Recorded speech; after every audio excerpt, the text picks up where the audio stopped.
Morning, everybody. I have like a small crop duster, one of those little Cessna planes flying above. If you've ever been in a Cessna, it's a really cool experience. I've been up a few times. I remember for my 13th birthday, that was the first time I ever went up in one of those little crop dusters.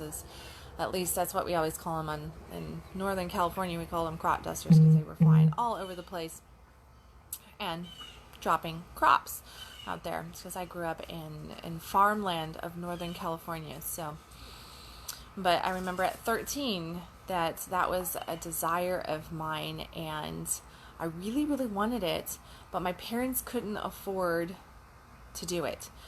And I had a girlfriend, her name was Tara. I remember her. Tara was her name, and her parents, for her birthday, and her birthday was like a month after mine, she wanted the same thing as I wanted, and we had made this little pact that if one of us got it, that we were taking the other one with them. Well, my parents couldn't afford the crop duster experience for me, the plane, flying in the little plane, just in case you're just popping in on this and catch me saying crop dusting.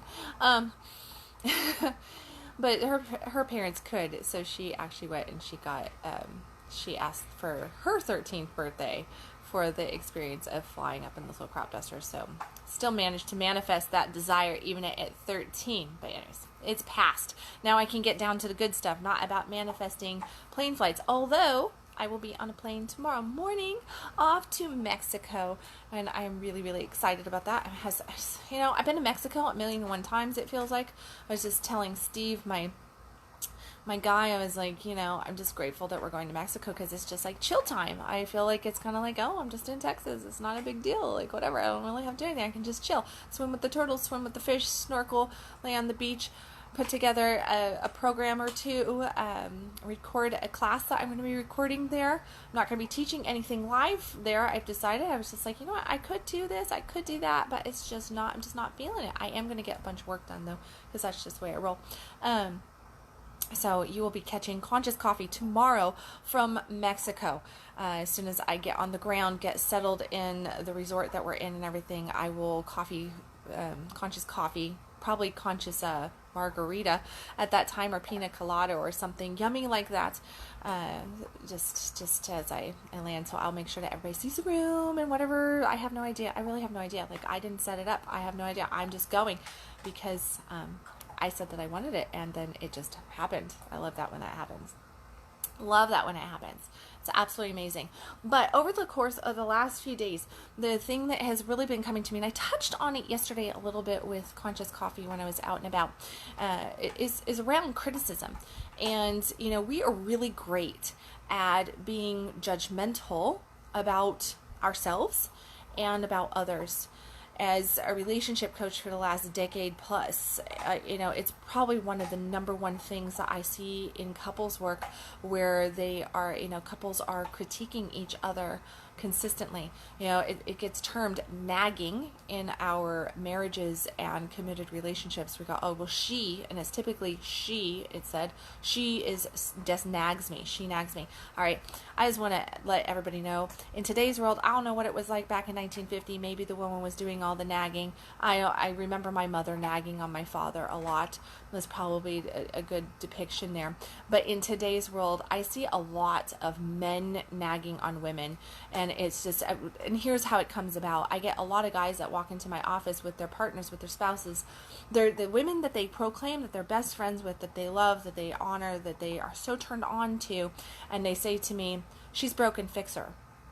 And then they go through the nitpick list of how she's broken, and how if she just does these things, then he'll be happy. And that right there, that's being overly critical and judgmental over our partner, over the person that we have really committed to. So today I want to discuss the whole topic of motivation.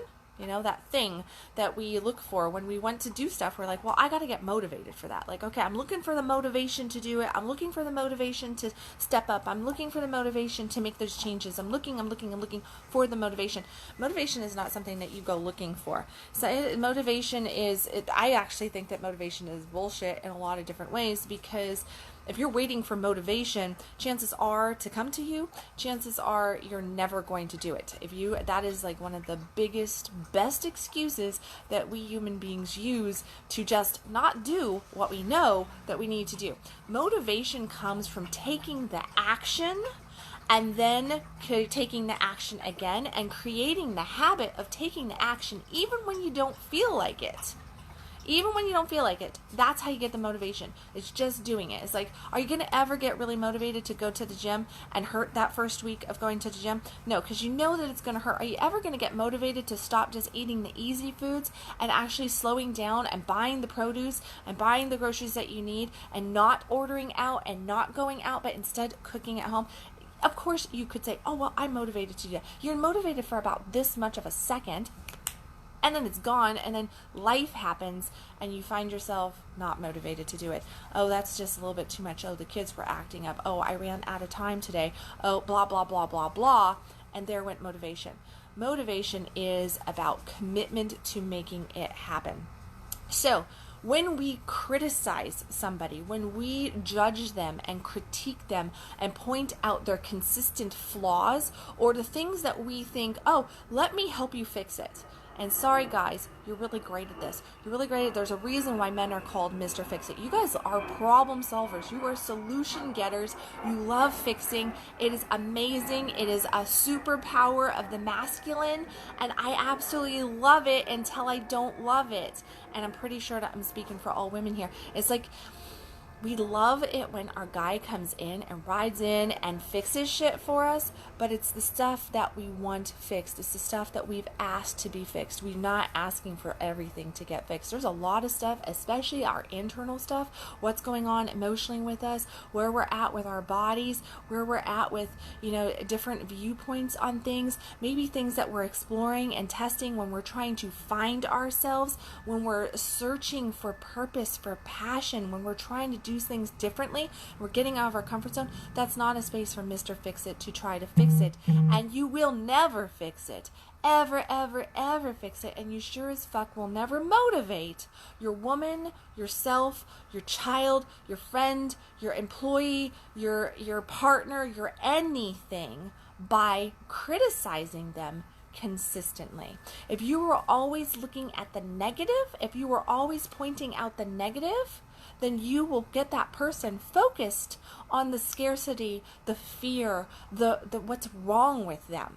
Okay, that's what you're doing when you're overly criticizing. It's one thing to go, hey, did you notice? Occasionally means very much occasionally. It should not be every single time somebody does something, you're like, hey, let me point that out to you. Let me show you where you went wrong here. I got a better idea here. Here's what could potentially, here's an issue, and here's potentially what could be wrong. I've come up with boom, boom, boom, boom, boom, boom, boom. When you focus in on the negativity of something like that, no matter what you're talking about, whatever the subject of critiquing you are on, whenever you do that, what you're doing is you're focusing yourself on the negative and you're focusing that other person on the negative as well. So imagine if this was flipped to you. If you are the criticizer, if you are the Mr. Fix-It, and this happens with women too. So ladies, you're not off the hook. If you're the one criticizing your guy or your daughter or your bestie or even yourself at this level, because this is a self game as well, okay? We criticize ourselves horribly. We always point out our worst things. We have all these flaws, and that's why criticism will never motivate, by the way, is because we're all our best critic. We are all our best critic. Even the ones who you think, oh, they're just fools and they don't see what they're doing wrong, and they don't, occasionally you may not actually catch it, but I promise you, after coaching thousands and thousands of people and working with all of these human beings, the one thing that I have seen over and over again is that we are all our best critics. We see our flaws to the nth degree. We see it to a point. That's what holds us back. That's what prevents us from actually tapping into our power, from knowing that we're worthy, from going and making shit happen that we can make happen. We prevent ourselves because we are our own best critics. So when we get support from those that we are around, loved ones or other, when we get support of how bad we are, of how much we're we're fucking it up, of how we really need to get it right, of how we really need to fix it, of how we're really just falling down, we're not doing things right, and here's a whole bunch of solutions. What does that do? It supports all of that negativity. When we do that, a couple things happen here. Couple things. The first being is that the person criticizing is focusing in on a negative energy. We are looking at the glass being half empty instead of the glass being half full. And whenever we come at any problem with the glass half empty, we are not opening ourselves to the opportunity and the possibilities of how actually to flip the energy to start getting the things that we want to manifest there, to making it positive, to making it the way we want, right? We're focused in on the negative, and what you focus on grows, okay? Where your attention is at, that is what expands. That's why, like, if we talk about, oh, there's a war on drugs, has anybody noticed that anytime we war something, that what we are warring actually gets more intense, actually gets bigger? Like, it's like, why does that happen? War on drugs, war on teen pregnancy, war on STDs, war on AIDS, war on cancer, war. If we go to war with something, we are causing it to grow. And it's because we are creating this attention to it. Our focus is on its negative spots. So it has to have that grow, okay? We are resisting all the good when we choose to not look at the good. When we bring this into relationship, what ends up doing is we just basically are emotionally and psychologically abusing the other person, because what we're doing is we're just kicking the legs out from underneath them. And no matter what they're doing, no matter what they're trying, we're there to say, hey, you're getting that wrong. Hey, I know you might know that you already got it wrong. I know it might be fucking up for you, and you might already be anxiety ridden, challenged by it. But let me tell you that I already noticed that you're getting it wrong. And I've come up with a whole list of things that you could do to potentially make it right in my eyes. Now, there is no question of if it is right in your eyes or somebody else's eyes, or I don't know where your heart and soul's at. I don't know what your ideas are. I don't know anything really about what you're wanting. But in my eyes, if you do this, then you're going to be getting it right. Then it'll be all good, because my way is the best way. My way is the right way. You should do it just like this. And here's how you fix it. A lot of people think that they're being helpful in that moment. What they're actually doing is they're bringing down the vibe. They're bringing down the frequency of the energy of themselves and of the other person, because they are focused on the negative. They are focused on a low vibrational emotion, a low vibrational feeling, and what is coming out of that is low vibrational thinking and actions. Okay? And guess what? You do not get motivated. You do not. If you're going to the gym and you need to lose 20 pounds, and your best friend every single day goes, hey, maybe you should do it, maybe you're doing your exercises wrong, because and pokes at your pudge and says, hey, you're still pudgy right here. You're still pudgy right here. You're still pudgy right here. You're still pudgy right here. Or grabs you and goes, oh, look, you haven't, now, I don't think you're doing those, the exercises right. Maybe you need a personal trainer. I've looked at it, and for your body type, and for your this, and for your that, I've come up with a perfect health plan for you. Now, I don't know anything about exercise or nutrition, but I've done this little bit of research, and according to what has worked for me in the past as well on this, I'm thinking that what you need to do to tighten up your pudge and get that burn that you're really looking for, because you're just obviously not getting it right, then maybe you should do this right here. Would you be motivated? Would you be motivated to keep putting your head down and going to the gym and eating right if your friend did that to you every single day? Imagine if your husband or your wife did that to you every single day. Imagine that. Imagine walking in from the gym and having a really healthy green smoothie and everything, and feeling all pumped up and charged about what you're doing. And maybe you didn't get the exercises perfect. Maybe you didn't burn as many calories as you could. Maybe you're really fucking hurting because it's your third day at the gym, or you've been there for a week, or you just intensified it a little bit, or maybe you were just having a kind of a bad day, and you walk into your house and your partner, your spouse, looks at you and goes, damn, you still gonna keep doing that because your ass is still a little bit, wobbling a little bit much, and your tummy's still wobbling a little bit. I don't know if you're doing this right. Maybe. Could you imagine that?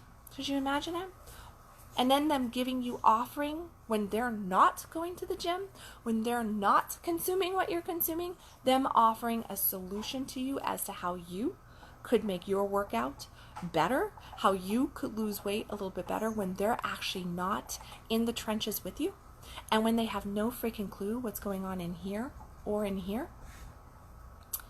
A lot of us would end up in a really, really big battle over something like that, such as weight and eating and exercising. You know, it definitely, it would cause a marital dispute, like who it could thing. But I think that, you know what, you're right, all this criticism has made me see clearly. It's made me see where you are correct and I am obviously wrong, and I've just been getting this whole thing wrong. So, you know, I'm going to do it your way, and this is what I'm going to do. I feel so motivated, so pumped up, so charged about it.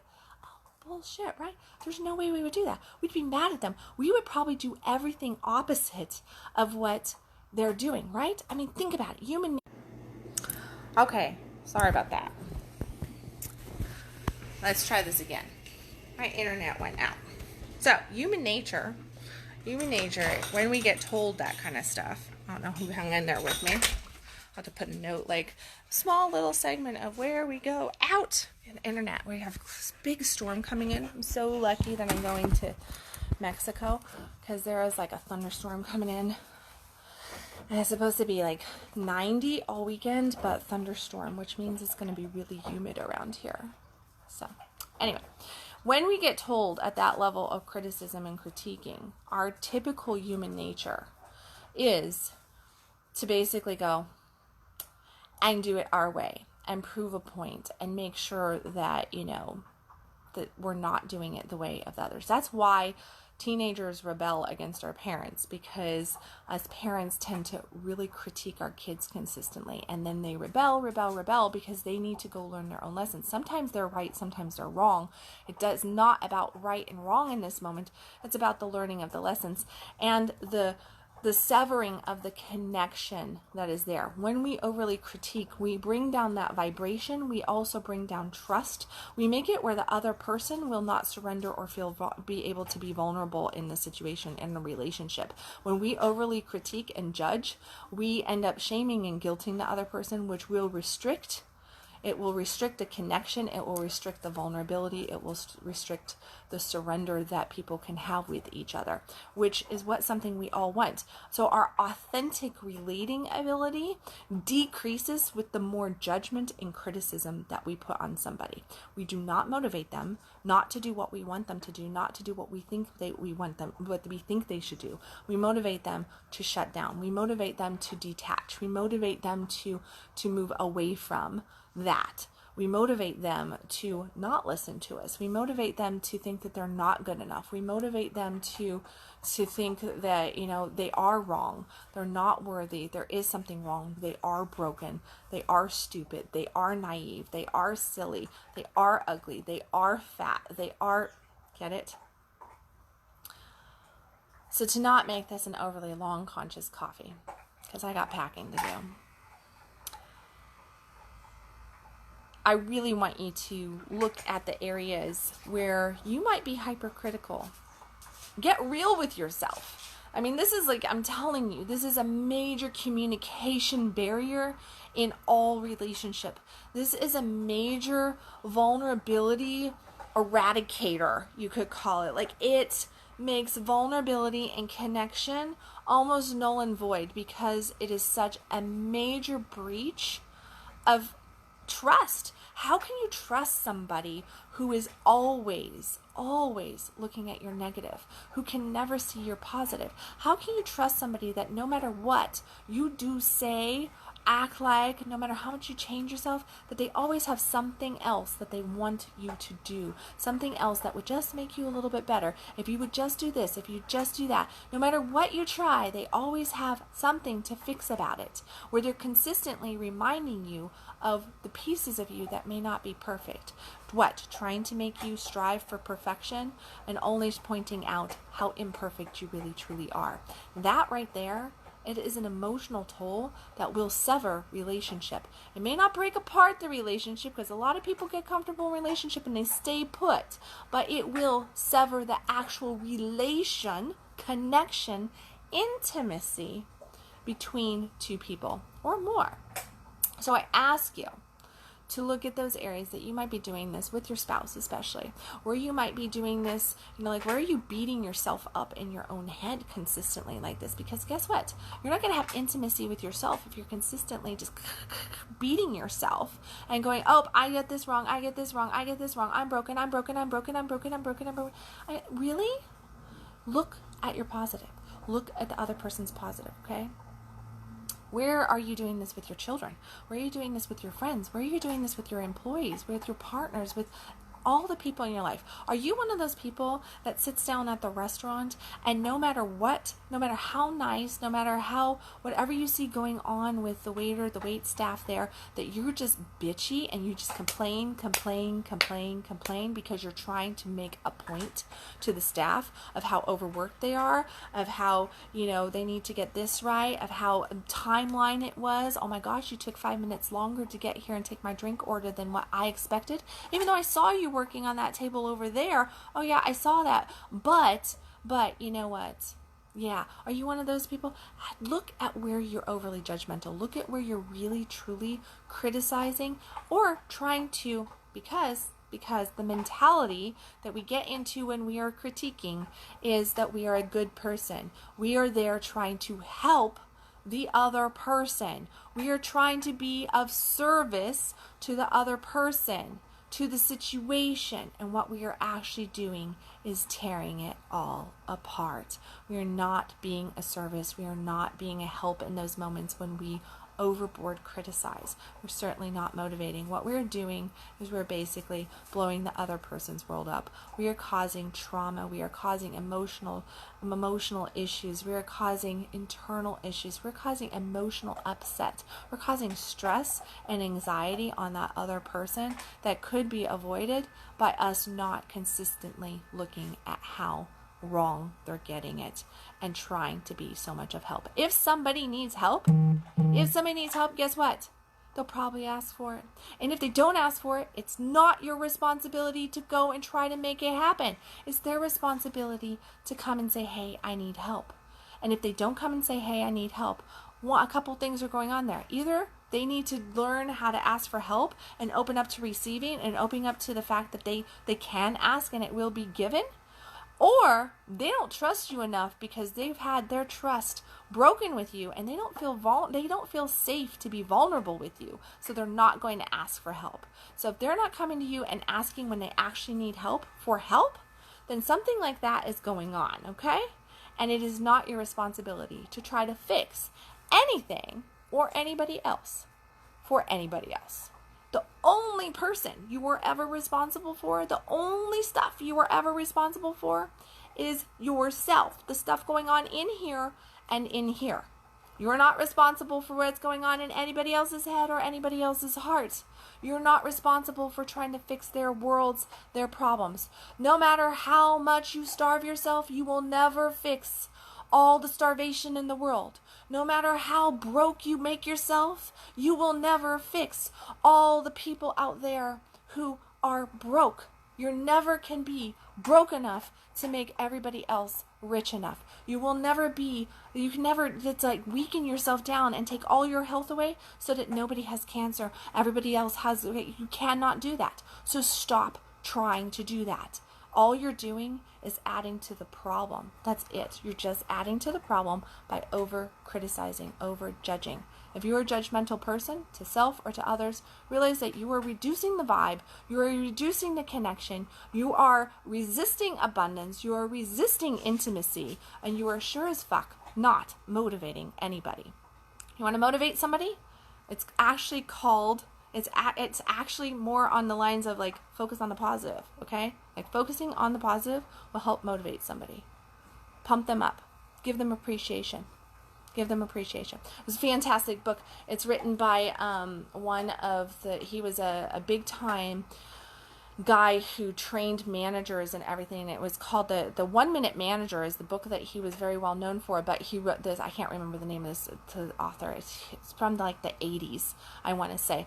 But I read this, his 1 Minute Mother book back in the early 90s when I first became a parent myself, in the mid 90s. I guess it was 96. So mid 90s, I was 96 I became a mother for the first time. And I got this book shortly thereafter, and it was called The 1 Minute Mother, and I encourage all men and women to read this book because it is a beautiful, beautiful book on relationship, and it's all on reprimand and reward and the psychology that goes on about it. And it's about giving a 1 minute reprimand or a 1 minute a reward. And the whole thing is that whatever, he makes the point that in raising children, if we spend a lot of time reprimanding our children and then we wonder why they're always stepping out of place, why they're always rebelling, why they're always bucking the system, and it's because they're getting their connection through the reprimand. If you want to build connection with somebody in a positive, then you need to focus on the reward. You need to find out what they're doing right and focus on that. And guess what? They will naturally lean into doing more of what is right. If you focus on the negative, then you're going to get more of the negative, okay? So my encouragement, whether you have children or not, is to read The 1 Minute Mother.